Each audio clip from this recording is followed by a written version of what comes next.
Hello বন্ধুরা, welcome to my আবারও একটা ভিডিও। তো সবাই কেমন আছো? আশা করছি অনেক অনেক ভালো আছো, আর আমি অনেক ভালো আছি।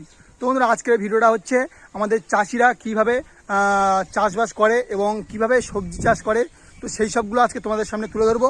তো চলো বেশি না দেরি করে ভিডিওটা এখান থেকেই শুরু করা যাক। দেখতেই পাচ্ছ এখানে কিন্তু মাচা করে রেখেছে, এটা পুঁই শাক রাখার জন্য এটা কিন্তু মাচা করা। আর এখান থেকে কিন্তু যাওয়ার পথ, তো দেখতেই পাচ্ছ কত সুন্দর করে উপরে রেখেছে এগুলো মাচা করার জন্য।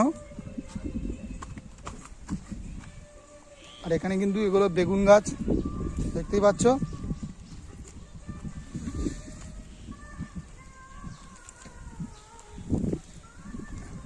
এখানে কিন্তু এই গাছটায় কিন্তু বেগুনও ধরেছে দেখতেই পাচ্ছ।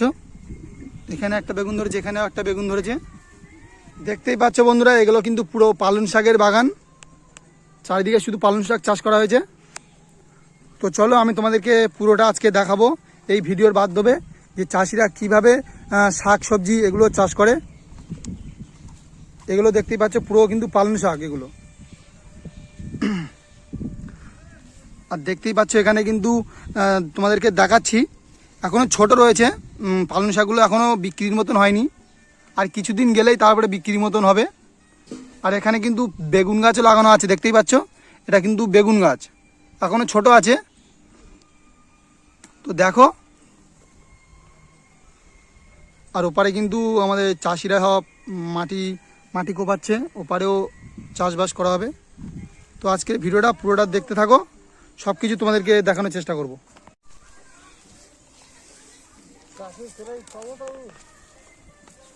দেখতেই পাচ্ছ এখানে কিন্তু এইগুলোকে পরিষ্কার করা হচ্ছে, এগুলো জৈব সার হিসেবে ব্যবহার করা হয়, এইসব বাগানে দেওয়া হয়। আর এগুলো এখনো চাষ করা হয়নি, এগুলো কিছুদিন পরেই চাষ করবে।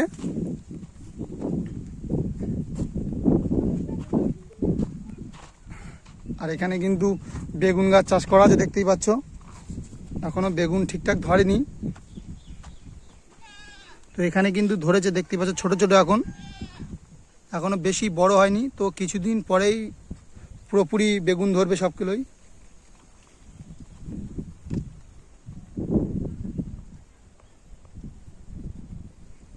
তো বন্ধুরা দেখতেই পাচ্ছ এখানে কিন্তু এগুলো বিট কপি, তোমরা চেনো কি বলতে পারবো না, বিট কপি।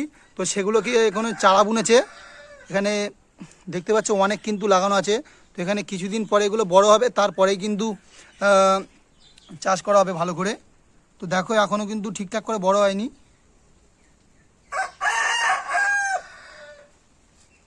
আর বন্ধুরা এটা কি ফল গাছ বলো তো, কে কে চিনতে পারছো প্লিজ একটু কমেন্টে বলবে। দেখো কত সুন্দর সুন্দর ফল ধরেছে,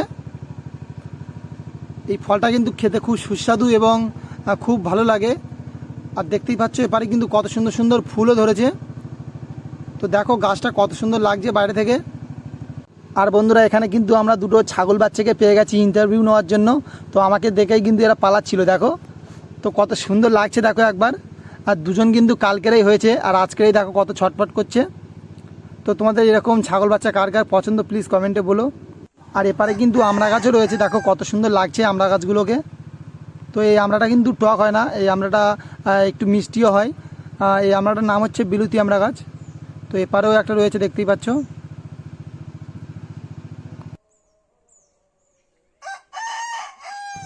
তো বন্ধুরা আমাদের এরকম গ্রাম এলাকার বাড়িতে কিন্তু প্রত্যেক বাড়িতে ছোটোখাটো এরকম চাষবাস করা হয়। আর দেখতেই পাচ্ছ এখানে কিন্তু ছোট্ট একটা বাগান, আর সেখানে কিন্তু দেখতেই পাচ্ছ পুঁই শাক বাগানও করেছে উপরে, কত সুন্দর লাগছে একবার দেখো। উপরে কত সুন্দর করে মাচা করে তার উপরে রেখে দিয়েছে এগুলোকে। আর এখানে দেখতেই পাচ্ছ এগুলো কিন্তু ভেড়া, আমাদের গ্রাম বাংলায় প্রতিটা বাড়িতে এরকম ভেড়া বা ছাগল বা গরু দেখতেই পাবে। তো সব বাড়িতে এরকম ছাগল ভেড়া গরু রয়েছে। আর এখানে দেখতেই পাচ্ছ ঘরের চালে কিন্তু লাউ গাছ তুলে দিয়েছে, ঠিক আছে। তো বলতে গেলে আমাদের গ্রাম এলাকায় এরকম বিভিন্ন ধরনের চাষবাস হয়। আর এটা এখনো ছোট আছে এই গাছটা ডাইরেক্ট উঠবে এই চালের ওপরে। তো ধরেছে কিন্তু দেখতেই পাচ্ছ ছোট ছোট লাউ ধরেছে। তো বন্ধুরা আজকের ভিডিওটা আর বেশি বড় করব না, আর তোমরা তো দেখলেই যে আমাদের গ্রাম এলাকার চাষিরা কীভাবে শাকসবজি চাষবাস করছে। তো চলো সবাই ভালো থাকো, সুস্থ থাকো, আর সবাইকে ভালো রাখো। আর এরকম ভিডিও দেখতে চাইলে প্লিজ চ্যানেলটাকে সাবস্ক্রাইব করে পাশে দেখো।